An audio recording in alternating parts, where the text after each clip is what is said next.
Ito pagluluto ng pansit.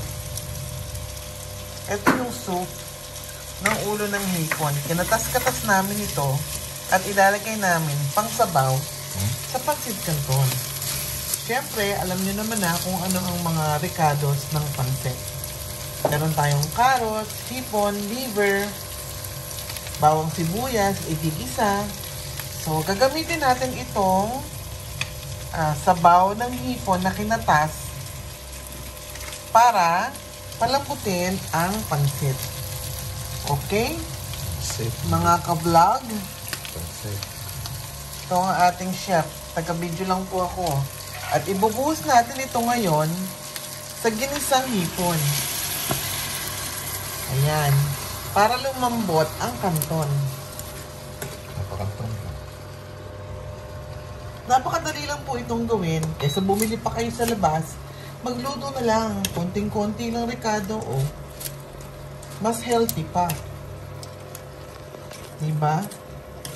Kaya sa mga first timer nagluluto, yan.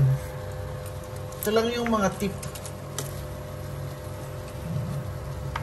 Nalagyan namin ng liver, chicken liver para mas malasa. So kung gusto nyo pa rin mas malasa, lagyan nyo siya ng chicken broth. Pero mas healthy kung itong sabaw lang na kinatis ng ulo ng hipon. O, diba? At mamaya, ipapakita ko sa inyo ang ready-made. So, sige lang, halo ng halo hanggang sa lumambot ang kanton. Isa pa nga palang tip, huwag nyo namang ibuhos lahat itong sabaw na ito. Sapagkat, baka naman maging sinabaw na pansit. Diba? Nilaga. Maging nilagang pansit. O, ayan.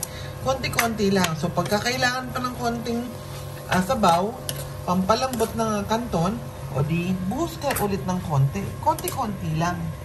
Para ma-achieve ninyo ang desired